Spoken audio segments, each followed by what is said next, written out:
Hi, welcome to the garden. So today I was going to show you what I'm going to do. What I was going to do was move this Japanese acer, because this corner, I'm in a loft, I've got my water put in, but if you can pan in here, it's very congested. It became very congested. So what I've got here is a huge campanula, goes like this tall. That's a foxglove. I've got a Japanese acer. I've got a beautiful hellebore.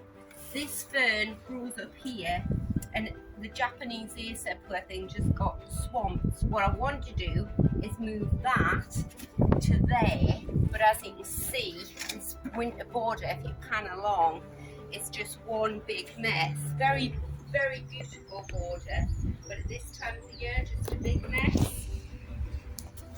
So what I'm going to do is take that off. I'm just going to start in here, and I'm going to clear out this border, and then we'll see what can move around. I can't move this, got fish in here, so I just have to sort of work around. So if you can come in here, and we'll start, and I'm going to be as quick as I can. So this fern here is all finished. So I cut this back right down to the crown here, if you can see. There's like a gnarly brown bit there, that's the crown of the fern. It's a good time of year to cut your ferns back because they haven't started to grow. You'll see if you're new to gardening or you've moved into a new garden and you're not sure what's in your garden at the moment. I always think, if in doubt, leave it be. You can obviously cut back dead stuff like this, but what will happen here at the crown, you'll get all little soft like tendrils opening out, and the fern will grow outwards. This is Linaria. Just cut it back to a nice sort of bushy bit. Anything long and straggly you can take out. Again, I can recognise this as a weed. If you're new to garden, if in doubt, leave it.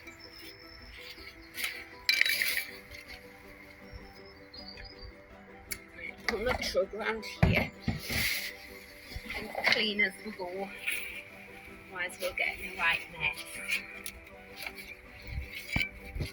If you're thinking that these paving stones look a right mess as well, which they are, you have to, well, I think you have to garden in order, so I have to cut everything back. If you can have a look, we laid these paving stones, so they're not a straight line, they sort of go in and out, and I planted in here, but it's no good starting to try and clean the paving stones up if all the plants are spilling over them.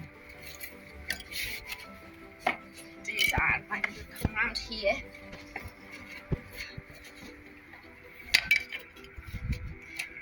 Hellebore leaves like these, you see how they've got this sort of black spot? It's some kind of fungus that they get, but it doesn't harm the plant, but it doesn't look very nice. And once the flowers come up, I've never actually seen a hellebore flop like this.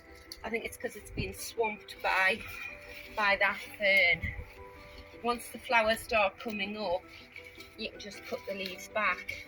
Some people cut all the leaves back in the autumn. Some gorgeous little tete-a-tete daffodils coming up here. Pulling out all these dead leaves. That's an aqualesia at the back. Beautiful cottage garden plant. So we'll just work along. This is a gorgeous Rebecca. If I pull the leaves away from the bottom, these leaves here, this is what Rebecca leaves look like. And I think this one is called Black-Eyed Susan. It gets a big yellow flower with a black centre. And I'm not going to cut this one back just yet because there's a family of little finches come but every day. And if you can see, they sit, that one they haven't touched, that seed head, they pick all the seeds out. So I couldn't bear the thought of them coming for their breakfast and the Rebecca being gone.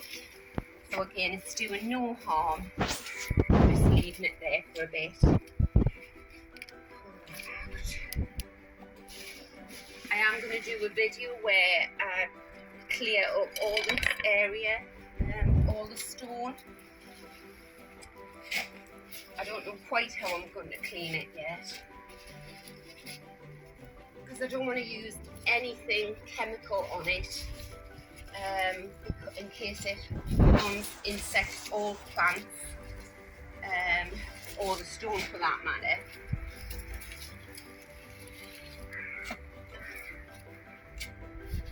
And I don't like things looking too pristine in my garden. I'm going to put some pictures up if I can of what it looks like when it was first laid.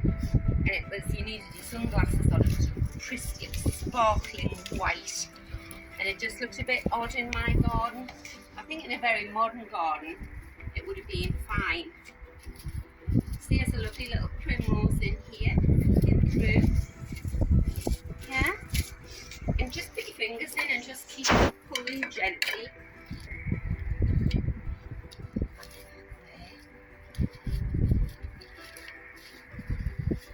So I hope you can see already we're starting to see some spaces opening up.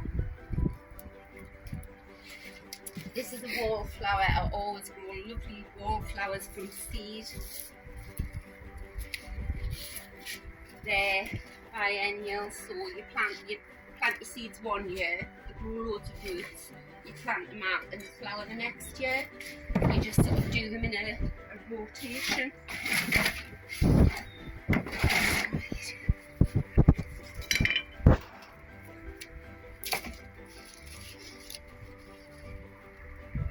It's nice just to get, oops, just decapitated a daffodil there.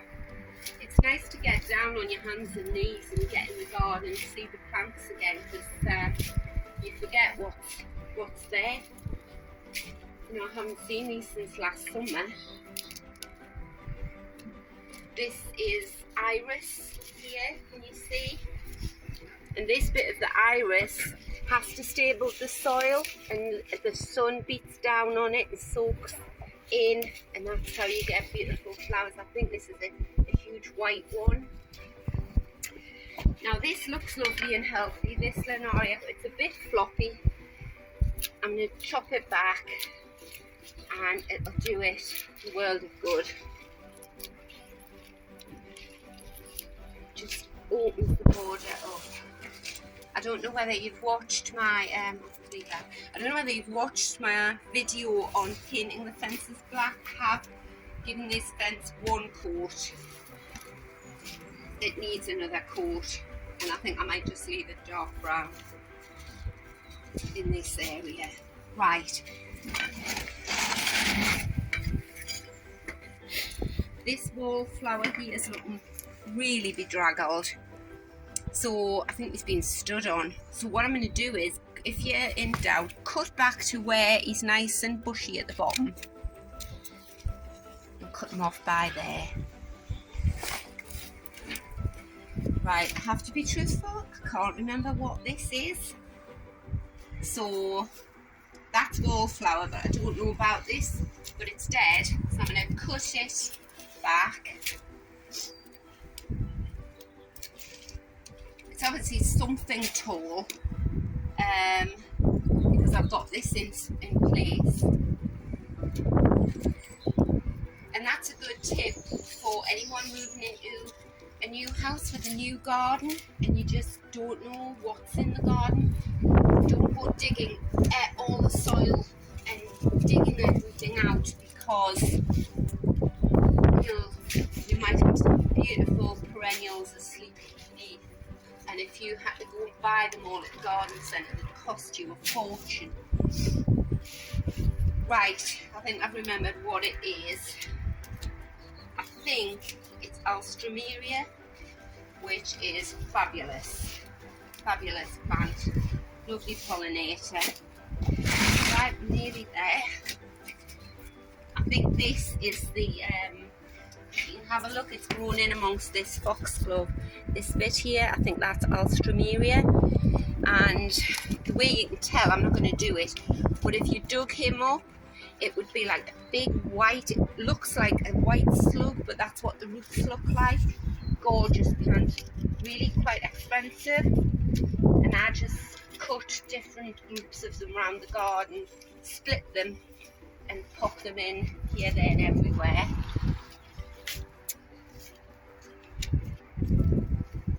Yeah, that's what that is, Alstroemeria. And I think it's a deep red one. And the thing is, you know, if you didn't have time to do your garden like this for whatever reason, it's very forgiving. The plants would grow anyway. I'm going to do this bit of the border, because this is going to be a really quick and easy fix here. So we'll come round here, get my... So again, this is from the chive family. I'll try and put a still up. Gets a lovely big, about 12 inches tall, lovely big purple flower on it. That there is a weed. Pull him out.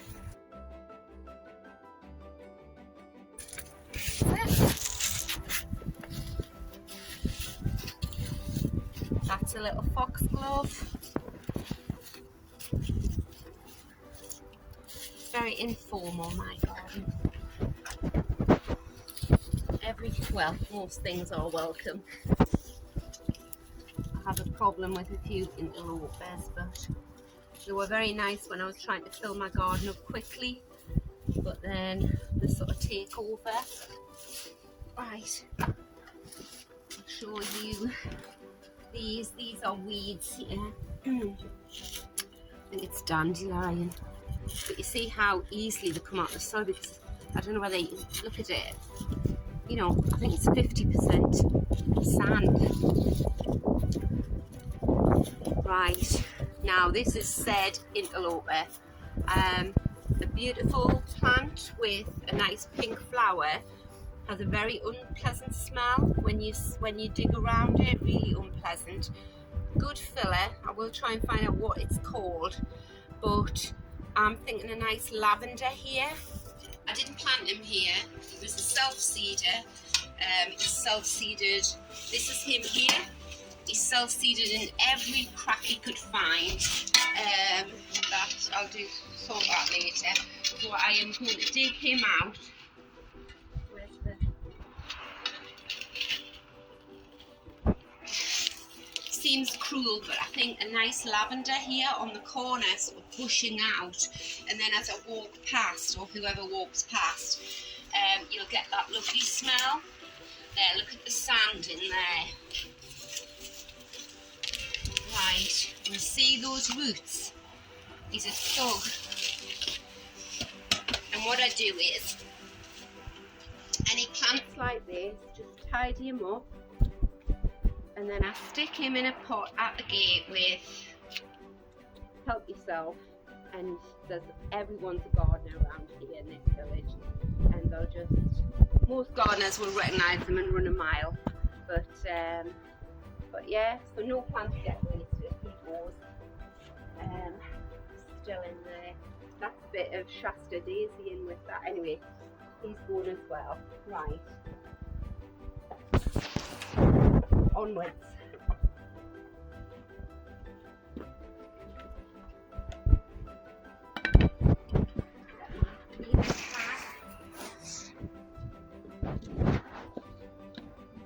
He is beautiful hellebore. Look at him, gorgeous. I am very careful cutting around him. I'm just going to cut in. Can you get in here? I'm just cutting all these ferns.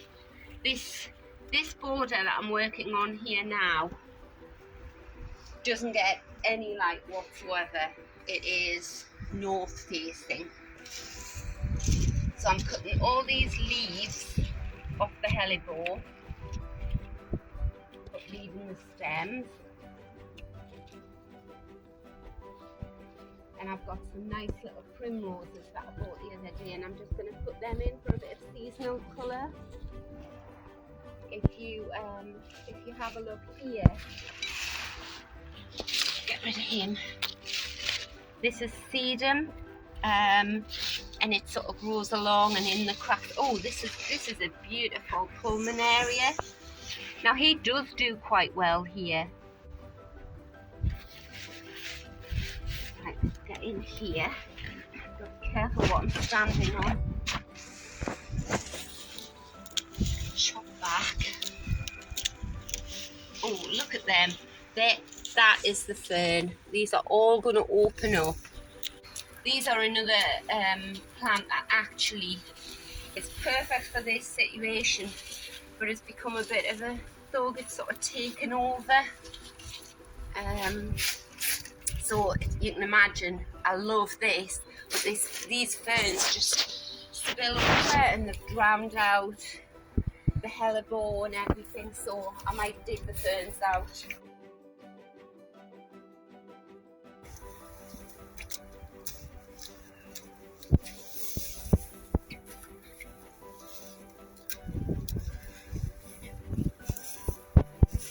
Very, very gentle, and then you'll see what plants are there.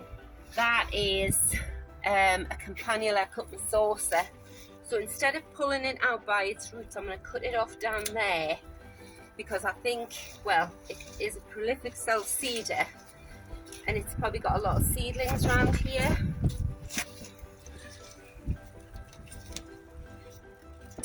Gorgeous little dafts coming up here. That is a lovely wallflower. That's going to be gorgeous. Some nice little snowdrops. This is Shasta daisy. I went mad one year and grew loads of packets of Shasta daisy.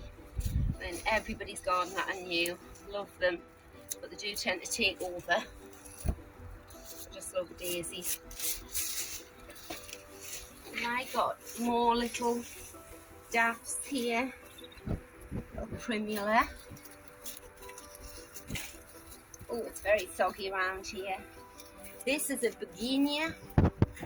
Gets a lovely pink waxy flower in the spring. I remember planting that last year. This here is gorgeous, great big white hydrangea. And they're supposed to love loads of moisture, get some sun. This is deep shade, well, it's complete shade. I'm leaving these heads on, protected from any late frost, and then about the end of March, maybe April, I'll cut the dead heads off down to there, down to these new buds coming out. But at the moment it stays there. Get rid of this.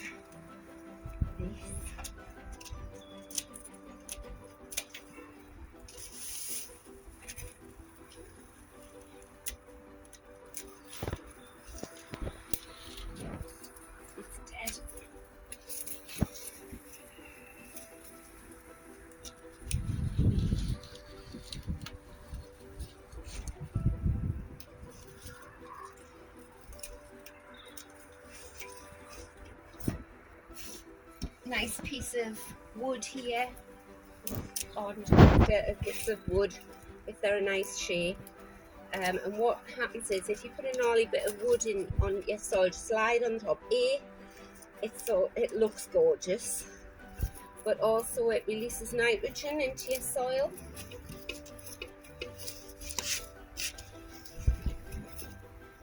Cut all this right back. You can't kill Shasta daisy. Right back, so that looks nice and neat. Oops, that's a bit of the begonia. See how it just sort of lies. If you dig it up accidentally, just bury the root back there. We'll forgive you.